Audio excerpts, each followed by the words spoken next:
150 aastat tagasi toimus just Tartu Maarja kirikus esimese laulupeo peaproov. Praegu on kirik üsna nukras seisus ja endiselt tornita. Et kirik 2019. aasta juubeli laulupeoks taastatud saaks, korraldati täna Tartus koorimuusika maraton.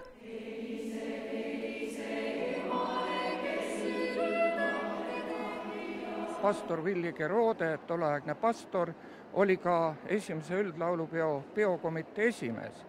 Aga mitte ainult see ei ole eesmärk. Loomulikult tahame me publikule ja ka lauljatele endile pakkuda ilusat koorimuusika elamust. Maratonil laulis pea 1500 Lõuna-Eesti koorilauljat. Päeva jooksul kõlasid 3 Tartu kirikus kõikide kooriliikide hääled.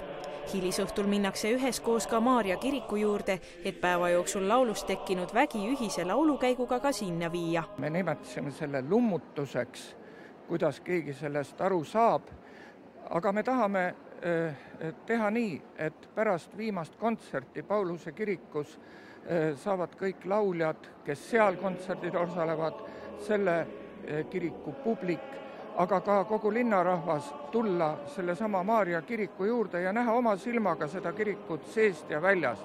Ja nad veenduvad, et see kirik vajab abi.